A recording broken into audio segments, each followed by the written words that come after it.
last part of it. And kind of surprise, surprise, that went really well. I was like, wow, that actually did work. That was actually really fast. And so I started the next novel and I got partway in and I was like, it would be helpful if I knew how this was going to end.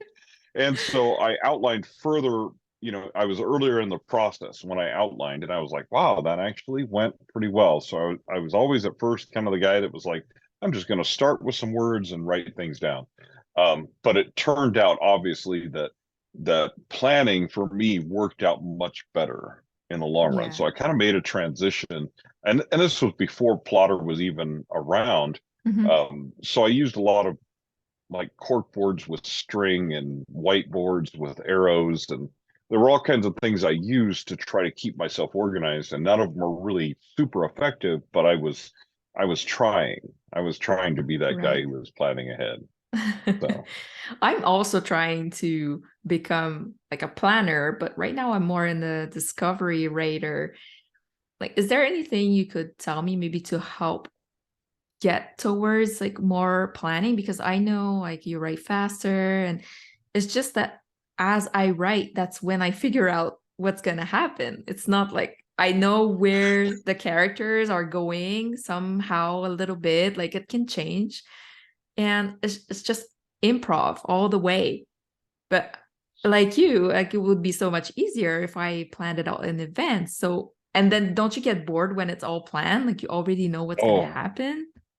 well, so on that note, not for me, because my planning, so there are people that are architects, like the James Patterson people that write like a 20,000 word outline, right? That's not me because I feel like he already wrote the first draft. Like Right. he just didn't include any description, and he's going back and filling in the blanks. And for me, that doesn't work. It's not really fun. So, but I plan with I have like a writing prompt in each scene card, and really that's just what I'm going to write for that day. That's what I'm going to write about that particular scene. So it's not super detailed. So I'm still discovering the story as I go. I just have a general idea of what's going to happen next. So I'm not Okay. being super strict about that. But there are ways that discovery writers use plotting and Plottr. And one of the primary ones is that you write the whole first draft first, because to me, that's a zero draft. That's an outline draft or a zero draft. Okay. You're just telling yourself the story, and things may not be in the right order. They may not be paced exactly right, but you have the story. And then you use an outline in the revision process to go back and essentially check your work. Like, how did I do with this first draft? Where did I go left and I should have gone right? And how do I fix that in the revision process? So and the way I do that is you just summarize each scene. You break it apart and summarize each scene and put those scenes on a plot line, just as if you were outlining, only you're reversed outlining with what you Hmm. actually wrote. And then you can move things around and stuff like that. But there are also people who kind of plot as they go. Like they plot the next couple of chapters. They've written enough, they figured out what the next couple of chapters are going to be like. And so they plot that. Then they plot the next couple and the next couple until they get to the end. And then usually they kind of go back to a more detailed revision type process in the rewriting process.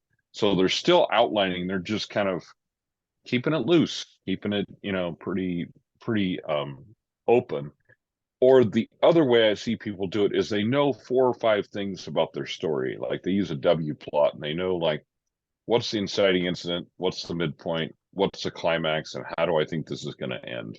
And so they know four or five things about their story, and that's all they know. And they just discovery write between those things. So their first section of discovery writing is just getting to that inciting incident or getting to that midpoint. And then they kind of discovery write in between those things. So that's another way to do it as well. Yeah, that makes sense. What would be your personal best story organization technique? What do you really like doing? What's very like the most efficient thing that you can do?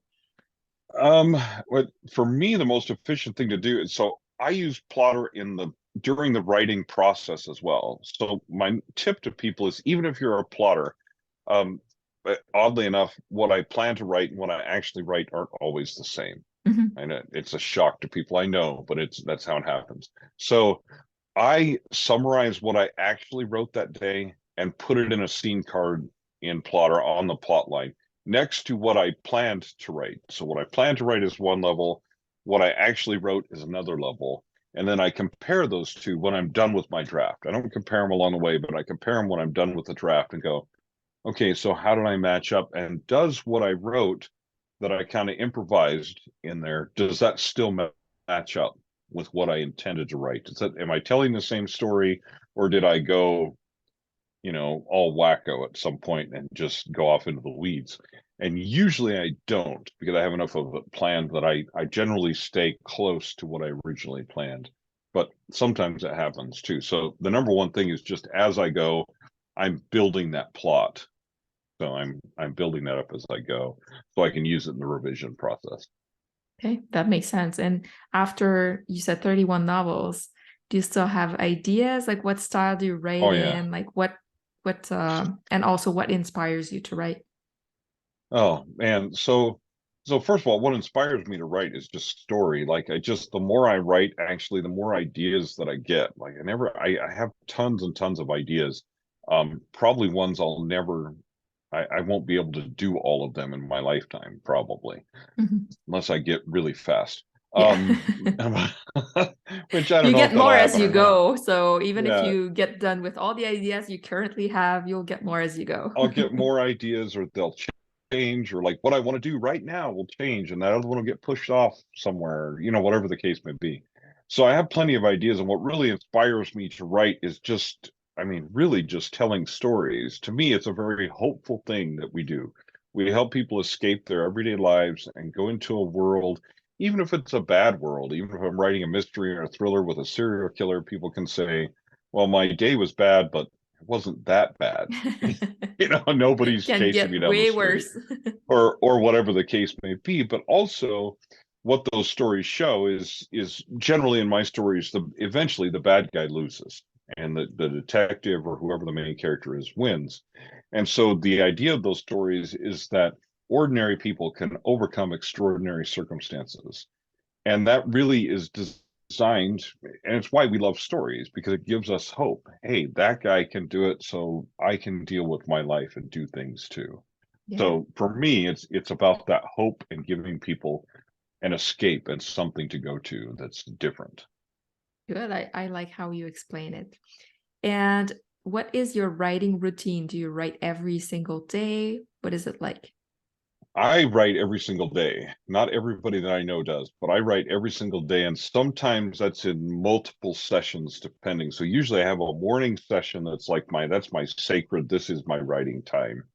But if I can throughout the day, I will go back and write more, especially if I'm either under deadline or I'm in the middle of a book that I'm finding really exciting or whatever the case may be. Then I'll go back and write more throughout the day or in the evening, depending upon what my schedule looks like.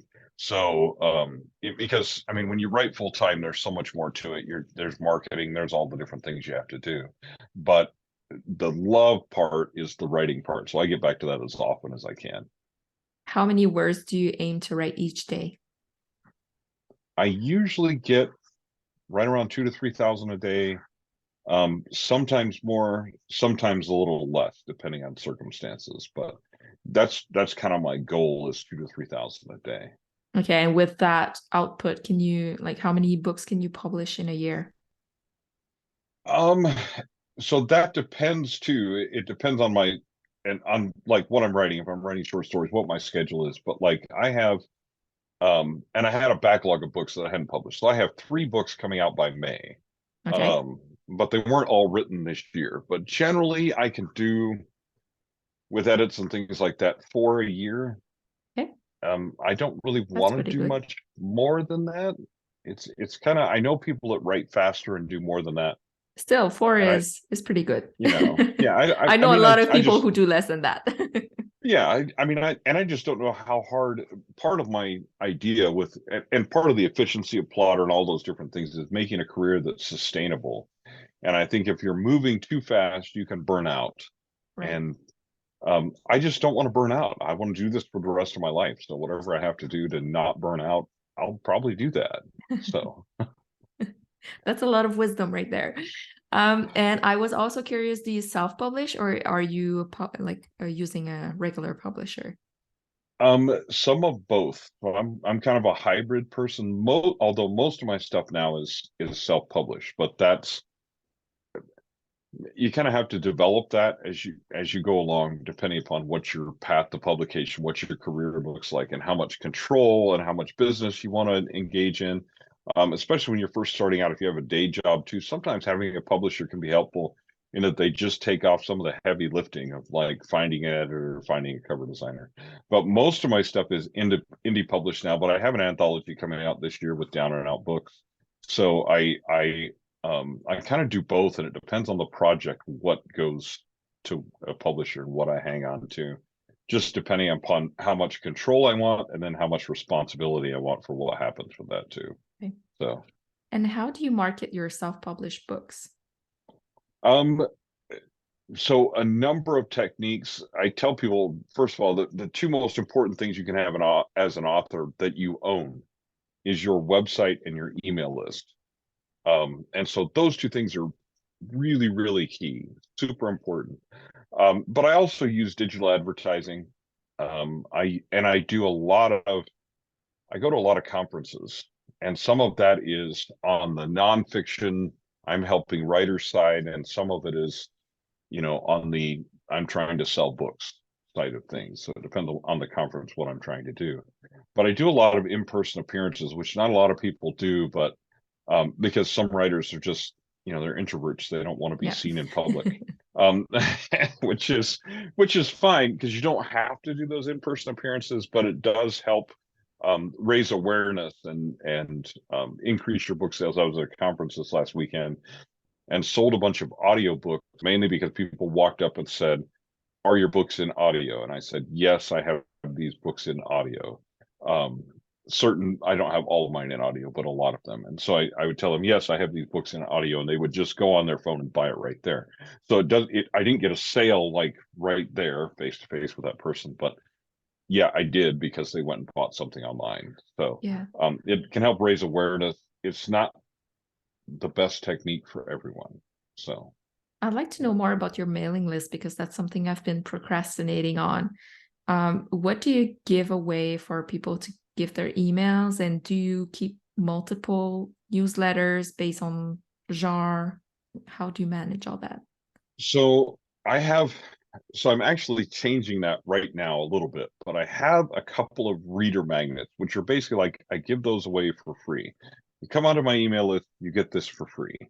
And then I have my email list set up in such a way that I'm driving people towards buying books. And if they don't ever buy a book or they don't review or anything like that, then I try to encourage them actually to leave my list. I'm like, if you don't want to buy books and you don't want to be here, I'd rather that, I'll provide you with an out at every opportunity. And that's just so that you have a better list of people that are actually fans. Yeah. So while some people will do all kinds of things to grow a big list, and instead I try to grow a meaningful list. But I do get a lot of leads, do a lot of lead generation through Facebook ads. I don't do a lot of direct book selling through Facebook ads, and that's partly because of the conversion rate. You're sending really cold traffic to Amazon, so your conversion rates tend to be a little bit lower of people that actually buy the book. But if you get on your email list instead, it's much easier to direct them from a free book towards buying a book. So you And give away a so whole book or just a short story? at this point, I've got a novella that I'm giving away. I'm developing another one that I'll be giving away as well. And then on my writer list side of things, I was giving away one book. I'm switching that to a different book at the moment that I'm giving away to writers. That's a nonfiction book about plotting, and basically kind of on the same principle that I want you to come into that email list. But in that case, I more want to give people information, and I do offer writer services, but that's not really the primary object of that email list. Is to show people here are some ways that you can run your writing life better, and not make some of the mistakes that I made. And most of that's free. It's just here's information for you. or here's the latest news on publishers not knowing what they're doing, or whatever the case may be. So whatever we happen to be talking about. Yeah. And isn't it kind of risky? I'm just scared to do some Facebook ads to send them to a free thing and then not being sure that I'm going to convert them to something else. Like, have you figured out the numbers? Like, So is it that just one, like a leap of faith? And at first it kind of is, but you can start to determine like how many people that actually get your free book. You can structure your email list so it drives them towards purchasing the next book. And you can also watch the fact that if they haven't clicked on links in your newsletter and they're not going to buy books somewhere, then you can see, okay, maybe these people don't belong on my list. But because of how cheap it is right now, so it used to be that you could get clicks on Facebook for like 10, 12 cents and send people to your book on Amazon. That's not the case anymore. It's more expensive. But you can get email leads for around 10, 12 cents a piece, which is probably the cheapest way to get them. Because even if you do a swap through BookFunnel or whatever, then you're risking that a huge number of those people leave your list almost immediately. So, and there are some list builders that are better than others, but and like book sweeps is one of them. You tend to get more people that actually stay on your list from them. So you start to determine that as you play with different things, and it's different for different people. But those people that don't stay on your list, you just get rid of them. But in Facebook, because I'm getting them for those leads for 10, 12 cents a piece, even if I only keep half, I'm still doing okay. That's still a pretty cheap lead compared to sending a bunch of people at 20 cents a click to my book and only 3 out of 10 buy the book. And then that turns into a really expensive sale unless I get really solid read through on my series. Mhm. So that's the other thing you have to take into account. Okay. So the book that you give is like a first in a series, so then people get interested in reading. It's related to the series, and then the Okay. one I'm developing now is actually it's a novella that's like an interstitial between two of the books, but it's deliberately designed to showcase who the detective is, what are the kind of cases that he takes, what does this look like, so it gives people a real flavor of the series, and then it brings them into the series. With my Capital City Murders series, I just give away the first book in the series. They're all novellas, and there's 16 of them done now, so I can easily give away the first one and really not feel bad about it. Yeah, So, and if your read through is really high, then like you make a lot of money out of one reader. right, exactly. So in the long run, if your read through is really good, which it should be, I mean, if it's not, Yeah. then you have to start looking at your books themselves, which is, how you come back to, Plottr and tools like that, because you have to have a good book before you start anything else. You need a good book. And that doesn't stop with the writing process. That goes into the cover and the blurb and all the different aspects of it, so that when people do land on it, they actually want that book. Okay. So there's other aspects to it, but I mean, the very first step is write a good book, write a really good book to start with. Okay. We talked a little bit about Plottr. Do you want to explain more like what motivates you to work for the company and what does it do exactly? And I've seen a little bit on the website that you like it actually helps with character development. So if you want to just like go and do a little sales pitch here and tell us what it does. Yeah, so Plottr is a visual outlining software, and kind of what I tell people is like before there was Plottr, I used like note cards and a corkboard, Mhm. um, which was there were just really bad things about that, um, but it's because it's digital. There's a lot more power in making relationships between different ones of those cards and different things. There's different ways to do it that's much more powerful. And so when I initially saw Plottr, I was like, oh, this is the answer. I can get rid of my corkboard and do this digitally. And first of all, I have a less messy office and also be able to see things more clearly and make better relationships between the different parts of my plot. But the other aspect of Plottr is the series Bible and characters and settings. And what that enables you to do is to not only track your characters throughout your series, so remember things like their eye color and their hair color and things like that without having to go back and reread chapter 2 because you forgot what color Susie's eyes were, and that type of thing, or find out which chapter Susie was in because you can't Mhm. remember. Which I know nobody else has a bad memory like me, but I'm probably the only one. But anyway, No, I um, write it down. Like every time I say, okay, this character has green eyes, so I have to write it down somewhere. And yep, then I and have a big pile of notes. so Plottr is that place, only instead of a big pile of notes, you've just got a list of characters and you can click Yeah. on them and see, okay, her eye color was green. Do you But keep there's it open as you also, go so that you oh can yeah, oh add yeah, I stuff? keep Yeah, it, okay. I write in Scrivener and then I have Plottr open. And so the first time I describe a character in the draft itself, I just copy and paste that into Plottr. So I have that description. Now I'll go back later and kind of clean that up, but my initial thing is just to copy and paste it so I can stay focused on the writing part, but at least I have that description and I can go make it pretty later on in the process. But in the immediate moment, all I'm doing is a copy and paste. And but you can also do things like the personality characteristics of your characters and your secondary characters and how they interact with one another, and that helps you build better character relationships, which makes for richer stories. And then later on in the series, you can be sure that you're consistent with that character, that they make the same type of decisions, they've got the same type of motivations, or if they've had a character arc and they've grown, you can see what those new motivations and how they've evolved as a person. And that gives you an ability to make richer character arcs and story arcs as well. So it's it's kind of a combination of outlining and planning here, but also character and setting, and kind of a series Bible, character interaction, character development on the other side as well. So you can do both in Plottr. Okay.